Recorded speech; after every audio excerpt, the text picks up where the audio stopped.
வணக்கம். என்னோட பேரு தாமரை செல்வி. இன்னைக்கு நம்ம கேட்டுக்கிட்டு இருக்கிற படத்தோட கதை மகாதேவி. வாங்க கதையை தொடரலாம். சோழ நாட்டு அரசபையில சாளுக்கிய மன்னரும் அவரோட மகளுமான மகாதேவியும் கைதியா மன்னர் முன்னாடி விசாரணைக்காக நிக்க வைக்கப்பட்டிருக்காங்க. அவங்க 2 பேர் மேலேயும் உள்ள குற்றங்களை ஒரு அரசாங்க அதிகாரி வாசிக்கிறார். அந்த விசாரணை சபையில மத்த அதிகாரிகள் மற்றும் வல்லவன், கருணாகரன், வேதநாயகம் எல்லாரும் இருக்காங்க. இங்கு நிற்பவர்கள் சாளுக்கிய மன்னன் ராஜேந்திர பூபதி, அவரது குமாரி மகாதேவி. இவர்கள் கப்பம் கட்ட மறுத்தார்கள், கண்ணிய குறைவாக பேசினார்கள், எல்லையோர கிராமங்களை அபகரித்தார்கள், ஏன் என்று கேட்டவர்களை கொன்றார்கள், சோழ மண்டலத்தையே கேலி பேசினார்கள்னு குற்றப்பத்திரிகை வாசிக்கிறார் அந்த அதிகாரி. குற்றத்தை எல்லாம் கேட்ட மன்னர் அவங்க 2 பேரையும் பார்த்து, குற்றங்கள் அனைத்தும் உண்மைதானேன்னு கேட்கிறார். அதுக்கு சாளுக்கிய மன்னர், அதிகாரம் உள்ளவர்கள் உண்மை என்றால் உண்மை, இல்லை என்றால் இல்லைன்னு சொல்ல, அதுக்கு மன்னர் கப்பம் கட்ட மறுத்த காரணம்னு கேட்கிறார். அதுக்கு சாளுக்கிய மன்னர் இல்லாமை இயலாமைன்னு தன்னோட நிலையை சொல்றார். கண்ணியமின்றி பதில் சொன்னதுன்னு அடுத்த குற்றச்சாட்டுக்கான விளக்கத்தை சோழ மன்னர் கேட்க, கேள்வி கண்ணியமின்றி இருந்ததால்னு சாளுக்கிய மன்னர் பதில் சொல்றார். தூது வந்த வீரர்களை துன்மார்க்கர்கள் என்று இகழ்ந்ததுன்னு சோழ மன்னர் கேட்க, அதுக்கு சாளுக்கிய மன்னர் வீரர்கள் காளையர்களாக மாறி கண்ணியர்களை பசுக்களாக நினைத்ததால்னு சொல்றார். அதை கேட்ட வல்லவனுக்கும் பயங்கர அதிர்ச்சி. அப்ப வல்லவன் பக்கத்துல உட்கார்ந்திருந்த கருணாகரன் எந்திரிச்சு, சோழ நாட்டு வீரர்கள் துளி கூட களங்கம் இல்லாதவர்கள், அந்நிய பெண்களை அன்னையாக வணங்குபவர்கள், அவமதிக்க மாட்டார்கள்னு பதில் சொல்றார். அதை கேட்ட மகாதேவி ஏளனமா சிரிச்சுட்டு, அதை நீங்களா சொல்கிறீர்கள்னு கேட்க, கோபத்தோட கருணாகரன் பதில் சொல்றதுக்கு முன்னாடி வல்லவன் அவரை தடுத்துட்டு தானே மகாதேவிக்கு பதில் சொல்றார். குறை கண்டால் எடுத்து கூற அரசு நீதி இருக்கிறது, குற்றமென்றால் தீர்ப்பு கூற கொற்றவன் இருக்கிறான், நீங்கள் யார் தண்டனை அளிப்பதற்குன்னு வல்லவன் கேட்கிறார். அதுக்கு மகாதேவி, தாயின் மானத்தை காக்க வேண்டிய பிள்ளைகள்னு சொல்றாங்க, எங்கள் தாயின் மானத்தை காக்கத்தான் நாங்களும் களம் புகுந்தோம்னு வல்லவன் சொல்ல, அதை கேட்டு சிரிச்சுட்டு, களம் புகுந்தீர்கள், கட்டுப்பாடு அறியாமல்னு மகாதேவி குற்றம் சொல்றாங்க. அதை கேட்டு கோவமா, என்ன குறை கண்டீர்கள் எங்கள் போர் முறைகள்னு வல்லவன் கேட்க, முற்றுகையின் போது முன்னறிவிப்பின்றி தாக்குவது எந்த முறையை சேர்ந்ததுன்னு கோவமா மகாதேவி கேட்கிறாங்க. உங்கள் வீரர்கள் எங்கள் துணை தளபதியின் கூடாரத்திற்கு தீ வைத்தது எந்த போர் முறையை சேர்ந்ததோ அதே முறையை சேர்ந்ததுதான் இதுவும்னு அவரும் திருப்பி கொடுக்கிறார்.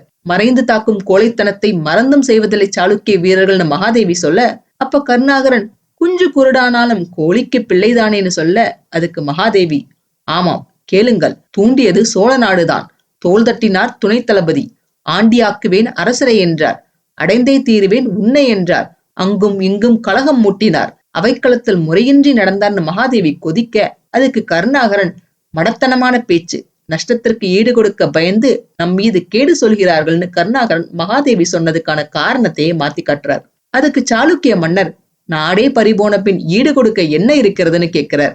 எங்களுக்கு ஏற்பட்ட சேதம்தான் உங்களின் சேதத்திற்கு ஈடுன்னு மகாதேவி சொல்ல, அதுக்கு கருணாகரன், நீங்கள் அடிமைகள், உங்கள் சேதத்தை பற்றி எங்களுக்கு என்ன கவலைன்னு விட்டேத்தியா சொல்றார். அதை கேட்ட மகாதேவி வெறுப்பா சிரிச்சுட்டு, கவலை இல்லாத சூராதி சூரர்கள், தீர்ப்பு கூறாமல் வழக்கையை நடத்துகிறீர்கள், நடிப்பு திறமையை வெளிப்படுத்தவான் எகத்தாளமா கேட்க, தான் இருக்கிறது அரசவைங்கிறதையும் மறந்து தாம் மன்னர் முன்னாடி இருக்கிறோங்கிறதையும் மறந்து கருணாகரன் கோபமா, அடக்கி பேசு, நடப்பது அரசவை, துடுக்கு மீறினால் தோல்வேறு தலைவேறு ஆகிடன்னு எச்சரிக்க, பக்கத்துல இருக்கிற வல்லவன் அவர் அடக்கிறார். ஆனா மகாதேவி கொஞ்சம் கூட பயப்படாம, நடக்கட்டும், சாவுக்கு பயந்தவள் அல்ல சாளுக்கிய கண்ணின்னு சொல்ல, அதை கேட்ட வல்லவனுக்கே ஆச்சரியம் ஆகிடுது.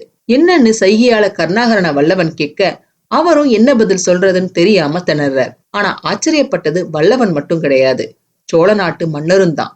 ரொம்ப மகிழ்ச்சியோட அரியணையிலிருந்து எந்திரிச்சு, சாளுக்கிய மண்டலத்தின் வீரமகளே, மெச்சினேன் உன்னை, கூண்டிலே அடைபட்டாலும் புலியின் குணம் மாறுவதில்லை என்று நிரூபித்து விட்டாய், வீரத்தை புகழ்ந்து வேகத்தை வளர்த்து கொள்ளும் சோழ நாடு உங்களையும் தன்னோடு சேர்த்து கொள்ள முடிவு செய்து விட்டதுன்னு மன்னர் பெருந்தன்மையா அறிவிக்கிறார்.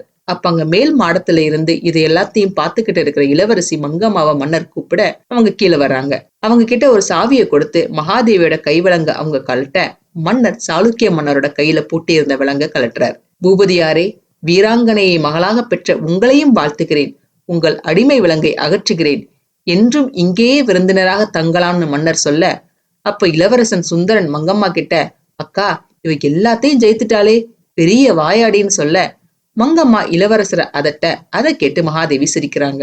அப்ப மன்னர் மகாதேவி கிட்ட, இவன் என்னோட ஒரே மகன் சுந்தரன்னு அறிமுகப்படுத்துறார்.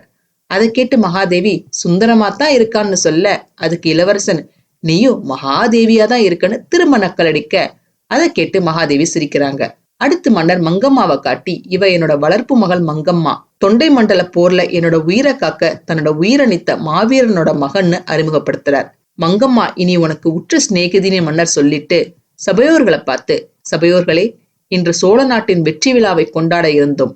அதை மாற்றி சோழ சாளுக்கிய நட்பு நாளாக கொண்டாடுவோம்னு மன்னர் அறிவிக்கிறார். நட்பு நாளை முன்னிட்டு அந்த நாளை ஊரே வான வேடிக்கைகளோட ஆட்டமும் பாட்டமுமா கொண்டாடுறாங்க.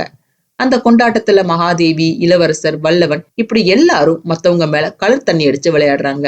அப்ப இளவரசர் மகாதேவியோட ட்ரெஸ்ஸ வல்லவனோட ட்ரெஸ்ல முடிச்சு போட்டு அவங்கள சேர்த்து வச்சு கிண்டல் பண்ணி பாடுறார். இப்படியா மகாதேவி சோழ நாட்டுல சந்தோஷமா செட்டில் ஆயிடுறாங்க. இதுக்கப்புறம் கதை எப்படி போகும் தெரிஞ்சுக்க அடுத்த பகுதிகளை தவறாம பாருங்க. இந்த பதிவு உங்களுக்கு பிடிச்சிருந்ததுன்னா லைக் பண்ணுங்க, ஷேர் பண்ணுங்க, சப்ஸ்கிரைப் பண்ணுங்க.